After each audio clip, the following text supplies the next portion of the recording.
मी नील शेवाळे 2025 मध्ये शुभम कम्प्युटर्स येथे tally diploma in tally आणि MS चे क्लास लावले होते. तर आम्ही इथं क्लासला आलो. आम्हाला एक वेगळ्या प्रकारचा अनुभव भेटला, कारण इथं आम्ही जिथं सोनवणे सरांकडे आलो ना, त्यानंतर आम्हाला शिक्षक असं जाणवलंच नाही की हे सर आमचे शिक्षक आहेत म्हणून. असं आम्हाला कधी जाणवलंच नाही.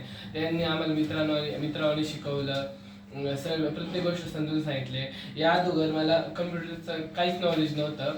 इथं आल्यानंतर मी एवढं ठामपणे सांगू शकतो की मला जरी एक टास्क दिला कम्प्युटरवरती करायला, MS Word, PowerPoint, Outlook, Tally प्राईममध्ये, तर मी निश्चिंत तो करू शकतो आणि नक्कीच तो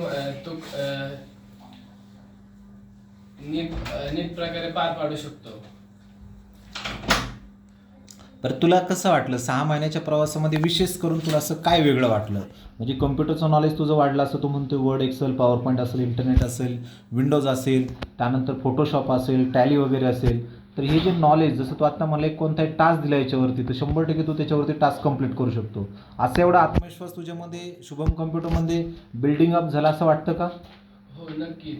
कारण की सरांनी आम्हाला प्रत्येक वेळेला आम्हाला आठवड्याभर ते शिकवायचे आणि दर शनिवारी आमचे असलेले सगळे डाऊट क्लिअर करायचे. शनिवारी तसं आम्हाला करिअर मार्गदर्शन वगैरे असं सांगायचे ते की हे अशा गोष्टी की करिअर मार्गदर्शनमध्ये आपण पुढे जाऊन काय केलं पाहिजे, कसं वागलं पाहिजे, त्यातले त्या संस्कार, कोणासोबत कसं बोलायचं. आणि अजून एक गोष्ट ती म्हणजे पर्सनॅलिटी बिल्डिंग. त्याच्यात आम्हाला सांगितलं सरांनी की आम्हाला पहिले, आता कोणी आम्हाला विचारलं ना की एखादा प्रश्न विचारला तर आम्ही नाही किंवा हा असं मुंडका हलवून उत्तर द्यायचं. सर म्हणले तोंडाने जसं उत्तर देत जायचं.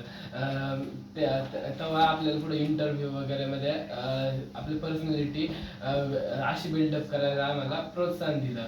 आम्हाला प्रत्येक गोष्ट सांगण्यात आली की कसं कम्प्युटरमध्ये कसं नॉलेज गेन करायचं, पुढे हे करायचं, प्रॅक्टिकल थॉट विचार करायला सांगितले. आता तू दोन्ही एक्झाम दिलेल्या आहेत, टॅली पण दिली, MSIT पण दिली. कसं वाटलं एक्झाम देऊन? तुला जे किती मिळाले टॅलीला, किती मिळाले तुला? 90%. Wow, excellent. क्लॅपिंग करतो त्यासाठी. आणि MSITची पण तू एक्झाम दिली. तर हे जे सगळं ओव्हरऑल जर पाहिलं तर तुझा चांगला एक्सपिरियन्स आहे, कम्प्युटरचं नॉलेज गेन झालं, याच्यातून छान वाटतंय तुला असं वाटतं? हो, नक्कीच. आणि विशेष करून काय सरांची जी ट्रेनिंग देण्याची पद्धत कशी वाटली? सरांची ट्रेनिंग देण्याची पद्धत म्हणजे त्यांनी कधी आम्हाला शिक्षक असल्याने भासूच दिलं नाही.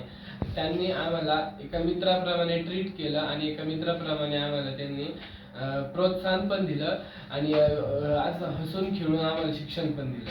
ओके. शुभम कम्प्युटरची विशेष ट्रेनिंग देण्याच्या कोणत्या पद्धती तुला चांगल्या भावल्या किंवा आवडल्या?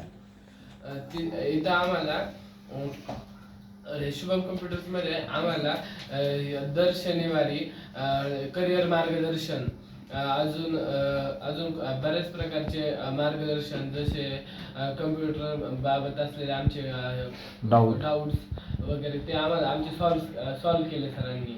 आणि ना अजून आपल्या रेग्युलरमध्ये हसत खेळत आपल्या शिक्षण दिलं, एका मित्राप्रमाणे ट्रीट केलं.